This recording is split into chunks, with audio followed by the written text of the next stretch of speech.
আল্লাহ মালাকুল মাউত কে বলবেন, মালাকুল মাউত কি অবস্থা? বলবে সব শেষ।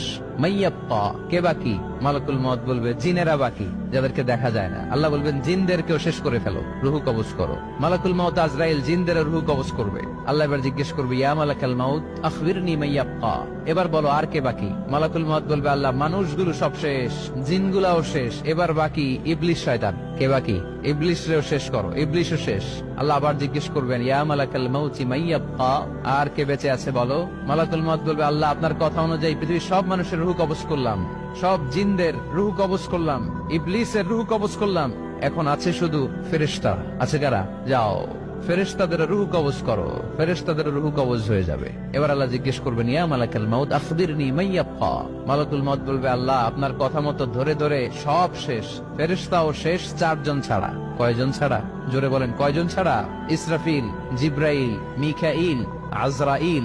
আল্লাহ এই 4 জন আমরা বাকি। আল্লাহ বলবে, যাও ইযহাব ইনতালিক ইলা জিবরিল ওয়াকবাদ রূহা, জিব্রাইলের রূহ কবজ করো। ইযহাব ইলা ইসরাফিল ওয়াকবাদ রূহা, ইসরাফিলের রূহ কবজ করো। ইযহাব ইলা মিকাইল ওয়াকবাদ রূহা, রূহ কবজ করো। ওই 3 ফেরেশতাও শেষ। এবার আল্লাহ তাআলা জিজ্ঞেস করবেন, ইয়া মালাকাল মাউত আখবিরনি মাইয়াব্বা, হে মালাকুল মাউত আর কে বাকি আছে বলো? মালাকুল মাউত বলবে, আল্লাহ আপনার কথা মতো মানুষগুলো শেষ, জিনগুলো শেষ, ইবলিস শেষ, আমার বাকি 3 ভাই ইসরাফিল, মিকাইল, জিব্রাইলও শেষ, শুধু আমি, শুধু আমি। আল্লাহ বলবেন, কেউ নাই? মালাকুল মাউত বলবে, না আল্লাহ কেউ নাই।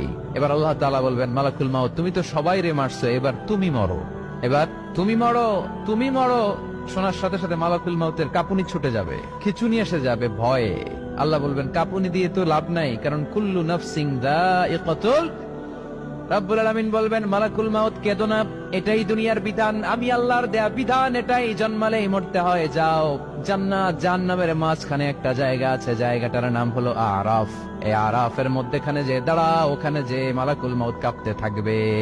মালাকুল মাউত বলবে, আল্লাহ সৃষ্টির শুরুতে যদি জানতাম, সৃষ্টির শুরুতে যদি জানতাম সবাইকে মৃত্যুদান করার পরে, রূহ কবজ করার পরে আমাকেও মরতে হবে, তাহলে এই কঠিন দায়িত্বের ব্যাপারে আপনার কাছে ক্ষমা চাইতাম।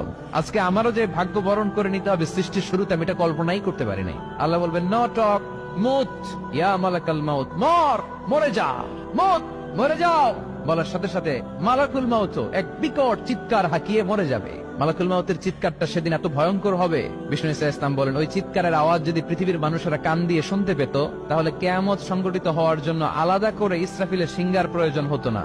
ওই চিৎকারের আওয়াজে প্রতিটা মানুষ কানের পর্দা ফেটে ওই জায়গায় লাশ হয়ে পড়ে যেত। এবার ডানে বায়ে সামনে পেছনে উপরে নিচে কেউ নাই, একজন ছাড়া। জোরে বলতে হবে, তিনি কে?